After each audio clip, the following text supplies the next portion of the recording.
Hello दोस्तों, स्वागत है आपका हमारा यूट्यूब चैनल ज़मीन की सच्चाई में। दोस्तों, आज का वीडियो बहुत ही खास है और बहुत ही ध्यान देने वाला सच्ची घटना पर भी आधारित है। आपको ये समझना होगा कि जब भी आप शादी करते हैं, शादी करने के बाद जब आप मान लीजिए आप लोगों की मियाँ बीवी की दोनों लोग की बनती नहीं है या फिर किसी भी तरह से अगर आप लोग तलाक लेते हैं, तो तलाक लेने के बाद क्या आपने जो प्रॉपर्टी बनाई थी, आपकी पत्नी उसमें हिस्सा ले सकती है? क्या उसमें उसका हक है? ये सारी बातें आपको जानना बहुत ज़रूरी है। अगर आप बोलते हैं कि हमारी ज़मीन पैतृक है, तब भी क्या उसमें आपका उसका हिस्सा बन सकता है? क्योंकि भाई नियम तो ये नहीं कहता, नियम तो ये कहता है सिर्फ पोते का हक होता है। लेकिन क्या है, समझिए और ध्यान दीजिएगा। और हाँ, आज का हमारा टॉपिक क्या है समझिए। तलाक के बाद क्या पत्नी पति की ज़मीन में हिस्सा ले सकती है? असली कानून जान लो। असली कानून आपको ये समझना होगा जो कि रियल चीज़ है। आप लोगों को ये बातें एक्सेप्ट करनी होगी कि पत्नी हमेशा हिस्सा ले ही जाती है, किसी न किसी तरीके से अपना हिस्सा ले जाती है, बशर्ते नियम बदल जाते हैं। समझिएगा आज का हमारा क्वेश्चन क्या पहला, क्या पत्नी को पति की जमीन में सीधा हक होता है? क्या पत्नी को, क्वेश्चन ये सबसे सुनिएगा, क्या पत्नी को पति के जमीन में उसका सीधा सीधा तरीके से उसका हक हो सकता है?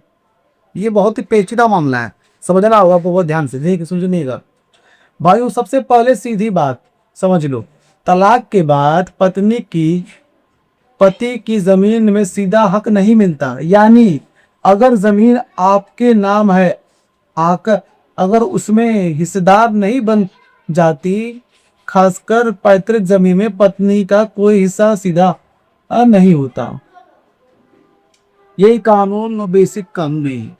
इन कहने का मतलब ये है कि जो पति के नाम पर जमीन है या फिर जो पैतृक जमीन में उसमें सीधे तरीके से वो अपना हिस्सा नहीं ले सकती। ये कानून है, ये बेसिक कानून है। लेकिन वो हिस्सा ले सकती है, ये मैं कहता हूँ, ये नियम भी कहता है, आगे आपको मैं बताऊंगा। लेकिन सीधे तरीके से तो नहीं ले सकती। किस तरीके से लेगी समझिएगा। दूसरा क्या है, फिर लोग जमीन कैसे हार जाते हैं? अरे सोचिए, एक तरफ कानून ये कहता है कि सीधे तरीके से वो जमीन नहीं ले सकती, प्रॉपर्टी में अपना हक नहीं जमा सकती तलाक के बाद, लेकिन तब भी लोग अपनी जमीन कैसे खो देते हैं? पति जो है अपनी जमीन कैसे खो देता है अपने पत्नी के नाम पर? समझिएगा। अब सबसे बड़ा ट्विस्ट सुनो, पत्नी सीधा हिस्सा नहीं लेती, लेकिन इनडायरेक्ट तरीके से जमीन पर असर पड़ सकता है, जैसे में मेंटेनेंस, गुजारा भत्ता और सेटलमेंट के समय। पूछिए, पत्नी जो है सीधे तरीके से तो अपना हिस्सा नहीं मांग सकती, अपना हक नहीं जता सकती, लेकिन इनडायरेक्ट तरीके से अगर तलाक होने के बाद पत्नी सीधा बोल सकती है, ये बोलती भी है, होता भी है कि मुझे गुजारा भत्ता चाहिए, मेंटेनेंस चाहिए मुझे जिंदगी भर का, जो भी उसका उसने जो भी रकम तय की हो सेटलमेंट के नाम पर। और क्या करती है, कोर्ट का क्या करता है, पति की पूरी फाइनेंशियल कंडीशन देखता है, और अगर पैसा नहीं दे पा रहे तो जमीन बेचने तक की नौबत आ सकती है। और कोर्ट क्या करता है कि ये सारा मामला कोर्ट में ही चलता है, ऐसे आमने सामने तो चलता नहीं कि ये रकम वाली बात है, सब कोर्ट ही तय करेगा। तो क्या करता है, कोर्ट की पहले देखता है, जो भी रकम तय करती है पत्नी, वो देखता है, उसकी दलीलें सुनता है, फिर हस्बैंड की तरफ भी दलीलें सुनता है। पैसे तो उसको देने ही पड़ेंगे, बस सुनना लेकिन लाजमी है, तो सुनता है जज। क्या होता है कि जज क्या करता है, वो पति की फाइनेंशियल कंडीशन देखता है, फिर जो रकम निर्धारित की जाती है उसे देने के लिए बोलता है। और अगर आप दे पा रहा है, पति अगर नहीं दे पाता है, तो उसमें यह भी होता है कि उसे या फिर उसकी कंडीशन नहीं रहती है पैसे देने के लायक, तो कोर्ट क्या करता है कि वो जमीन को बोलता है कि तुम बेचो, जो जमीन तुम्हारे नाम पर है, तुम्हारे दादा परदादा की जो पैतृक जमीन किसी भी तरीके से है, यानी उस कंडीशन में जमीन भी बेचने की नौबत आ जाती है। यानी पैसा तो आपको देना ही है, आप इस रास्ते से दीजिए या फिर इस रास्ते से दीजिए, जाना पत्नी को पैसा तैयार। तो यही वो जगह है जहां लोग अपनी जमीन खो देते हैं, और यही वो जगह है जहां पर, और यही आखिरी डिसीजन है कोर्ट का, जहां पे लोग अपनी जमीन खो देते हैं। मतलब पैसा देने के नाम पर भले वो प्रॉपर्टी बेचें या फिर कैश कहीं से ला के उधार दें, लोन ले, कैसे भी करके दे, वो देना तय है, जो कि उनको देना होगा। यानी कि अगर आप लड़के अगर उस दुनिया में पैदा हो गए तो आपको झेलना ही झेलना है। समझने वाली बात है, एक थोड़ा सा सिर्फ ये लड़के के लिए बात नहीं है, लड़कियों के लिए भी बात है। एक मेरा एक बेसिक क्वेश्चन लोगों से ही जो कि मैंने आज तक अनुमान लगाया है, ये सोचने वाली बात है कि जो कानून है सिर्फ लड़कियों के लिए ही क्यों बनाया गया है, कि सिर्फ पत्नी को मेंटेनेंस मिलेगा। अगर पति का काम कर रहा है, पत्नी काम नहीं कर रही है, तो उसको मेंटेनेंस मिलेगा जैसे भी करती है।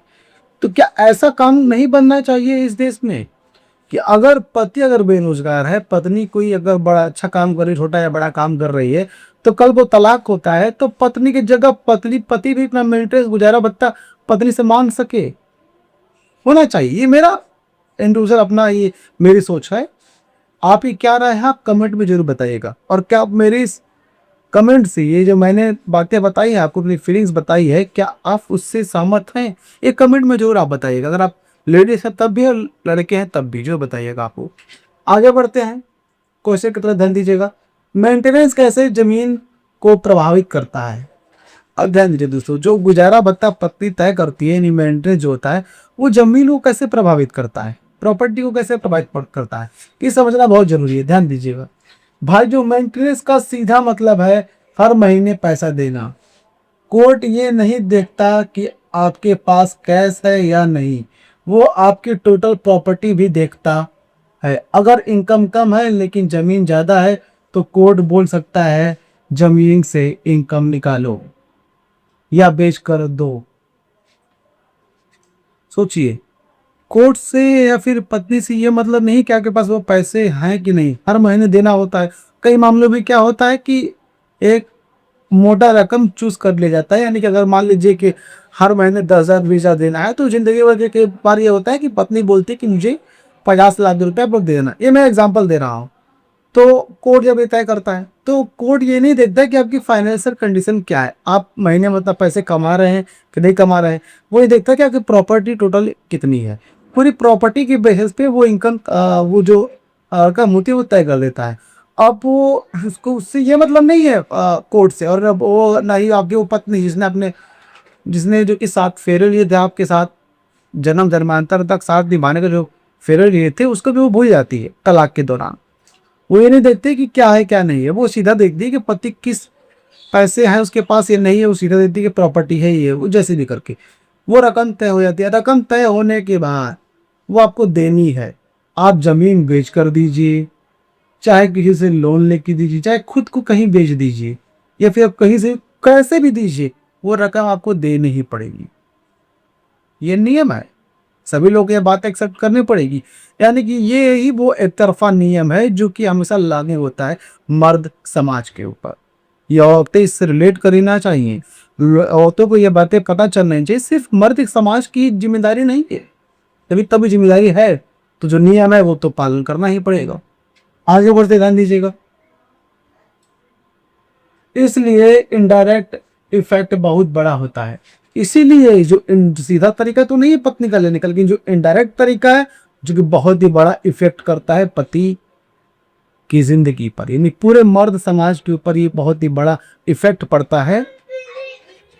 उससे पूछिए जिसके पास कुछ नहीं है, अगर पत्नी के पास बड़ी नौकरी ये सब चीज है तब भी पति को देना पड़ता है। कभी पत्नी ने कभी किसी को रकम दिया है, आपने कभी सुना है? मैंने तो आज तक इतना तो सुना है, तो आप लोग जरूर बताइएगा मुझे। पत्नी कभी हक नहीं देती है पति का, सिर्फ पति को ही देना पड़ता है। यानी कि मर्द समाज को ही अक्सर झेलने वाली बात करनी पड़ती। आगे बढ़ते हैं, ध्यान दीजिएगा। पैतृक जमीन वर्सेज खुद की खरीदी जमीन।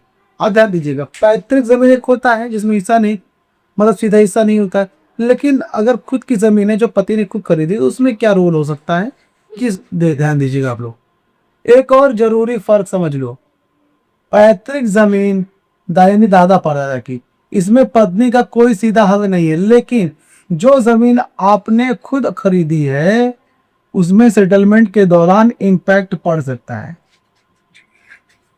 यानी कि सीधा समझिए कि सीधा तरीका तो एक है कि आपका मतलब पैतृक जमीन में पत्नी का सीधे तौर पे हक नहीं होता, लेकिन इनडायरेक्ट तरीका होता है। लेकिन एक और चीज है, अगर पति ने खुद के पैसे से वो जमीन खरीदी है तो उसमें इनडायरेक्ट तरीका हो चाहे सीधा तरीका, किसी भी तरीका से हो, उस जमीन पर, उस प्रॉपर्टी पर सीधा इफेक्ट पड़ सकता है मेंटेनेंस के नाम पर। यानी डायरेक्ट हक नहीं लेकिन इनडायरेक्ट प्रेशर जरूर बनता है। अगर पत्नी ने मेंटेनेंस या तलाक का केस कर दिया, पहला घबराओ मत। और ये भी है कि पत्नी ने अगर मान लीजिए कि केस कर दिया तलाक का, सारी चीज़ों का, तो उसमें घबराने की जरूरत नहीं है, क्योंकि नुकसान तो तय है। लेकिन पहला कदम क्या है जो आपको उठाना चाहिए, ध्यान दीजिएगा। तो पहला तो घबराना नहीं है आपको, दूसरा क्या, तुरंत एक अच्छे वकील से सलाह लो। अपनी इनकम और प्रॉपर्टी का सही रिकॉर्ड तैयार करो।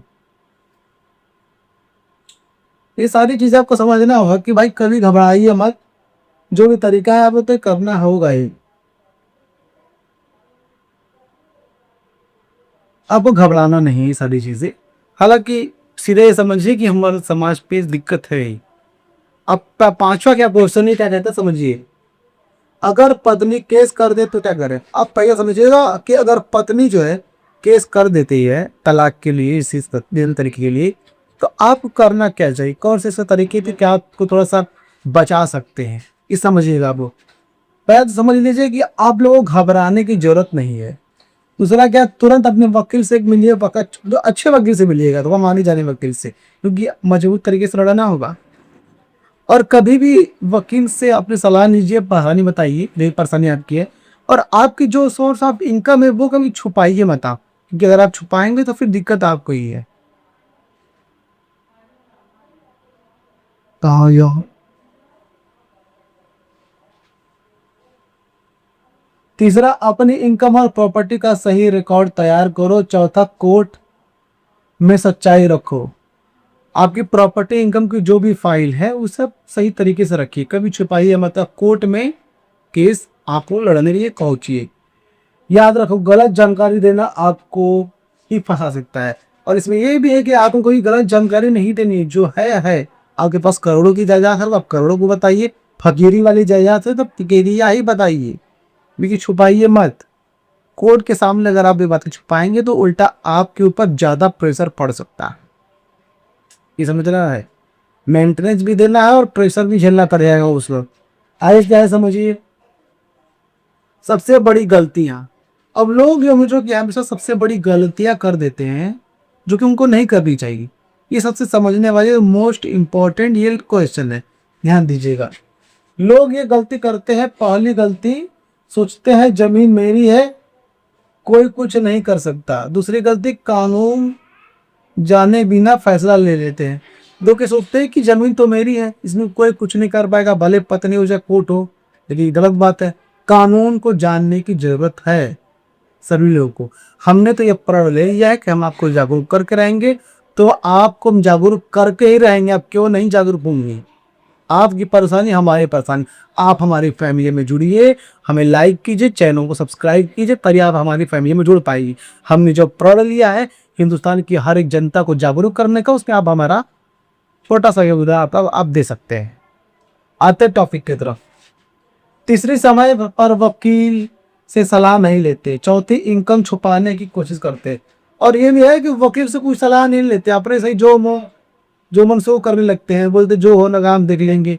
और चौथी ये भी दिक्कत है, अपनी सोर्स ऑफ इनकम छुपाने लगते हैं, जो कि कभी नहीं करना चाहिए। और यही गलतियां बाद में भारी पड़ती हैं, और यही सब गलतियां जो है बाद में भारी पड़ती रहती है। कोर्ट एक तरफा फैसला सुना देता है, आपके ऊपर जो मोटा रकम को चाय लगाती है भाई, वही आपको देना पड़ जाता है। लेकिन आपको ये समझने वाली बात है, कभी भी कोर्ट से कुछ नहीं छुपाना चाहिए। आगे बढ़ते ध्यान दीजिएगा। असली सच्चाई यानी कि असल सच्चाई क्या है, जो समाज मर्द समाज की जो इज्जत है वो क्या है, ये सबसे ज्यादा पूछने वाली बात है। तो भाइयों, असली सच्चाई ये है, पत्नी को जमीन में सीधा हिस्सा नहीं मिलता, लेकिन मेंटेनेंस और सेटलमेंट जमीन पर असर डाल सकता है। सीधी और कड़वी सच्चाई यही है कि पत्नी को सीधे तौर पर तो जमीन पर हिस्सा नहीं मिलता। एक तरफ कानून ये कहता है कि हम सीधे तौर पर जमीन में हिस्सा नहीं देंगे, लेकिन मेंटेनेंस और सेटलमेंट के नाम पर आपको हिस्सा देना पड़ सकता है, रकम देनी पड़ सकती है। यानी कि कान इधर से पकड़ो या फिर ऐसे करके इधर से घुमा के यहाँ कान पकड़ो, बात वही है, कान पकड़ना ही है। कानून सिर्फ कहने के लिए है, लेकिन है उधर का ही कानून, वन साइडेड कानून है ये। आगे, यानी अगर आप सावधान नहीं रहे तो इनडायरेक्ट तरीके से नुकसान हो सकता है, लेकिन कानून को समझो और समय रहते एक्शन लो। लेकिन इनडायरेक्ट तरीके से पत्नी उसमें हिस्सा ले सकती है, कानून कहता है। जो भी समय रहते हैं आपको समझना जरूरी है और एक्शन भी लेना चाहिए। दोस्तों आपको ये समझना होगा कि अगर आप मर्द समाज में आपकी एंट्री है, आप मर्द समाज से रिलेट करते हैं, तो हमेशा आपको झेलना है। शादी से पहले, शादी के बाद, पहले आप पढ़ाई करो, फिर नौकरी करो, सक्सेस होने की कोशिश करो, सक्सेस होने के बाद फैमिली संभालो, सब देखो। उसके बाद शादी होती है, बाल बच्चों का टेंशन, बाइक तलाक मामले तो और टेंशन, यानी जिंदगी भर आपको परेशानी है, एक तरफा कानून है। हमें तो यही लगता है। क्या आप इस बात से रिलेट करते हैं? क्या आप मेरी बात से सहमत हैं कि मर्द को भी मेंटेनेंस मिलना चाहिए उस व्यक्ति को जो कि बेरोजगार है, अगर वाइफ काम कर रही है तो? अगर आप मेरे बात से राजी तो आपको कमेंट बॉक्स में मैसेज जरूर कीजिएगा। दोस्तों अगर आप इस टॉपिक से रिलेट करते हैं तो आपको जो है घबराने की जरूरत नहीं है। आपको सीधा एक वकील से मिलना है, वो वकील जो जमीनी मामला देखता हो, प्लस मैरिज वाले में मामले में वो थोड़ा सा एक्टिव, ज़्यादा तलाक वगैरह मामले में हक दिलाने में ज़्यादा एक्टिव हो। उससे मिली सारी परेशानियाँ बताइए, जिस हिसाब से आपको वकील कहता है उसके हिसाब से आप आगे काम करते रहिए, अपने मन से कोई काम मत कीजिए। दोस्तों आपको वीडियो कैसा लगा? अगर आपको वीडियो अच्छा लगा तो वीडियो को लाइक कीजिए, चैनल को सब्सक्राइब कीजिए और इस वीडियो को ज़्यादा से ज़्यादा लोगों तक शेयर भी कीजिए, ताकि सभी लोगों को यह बातें पता चल सके कि मर्द होने में कितनी ज़्यादा दिक्कत है, पत्नी को हिस्सा कितना देना पड़ता है। सभी लोग ये बातें पता होनी जरूरी है। आपको कोई भी दिक्कत हो, कोई परेशानी, आप मुझे कमेंट बॉक्स से मैसेज कर सकते हैं, मैं आपको अपनी सलाह जरूर दूंगा। तो फिर मिलेंगे दोस्तों किसी नए वीडियो में, किसी नए टॉपिक की तरफ। दखा में दीजिए इजाजत। जय हिंद दोस्तों।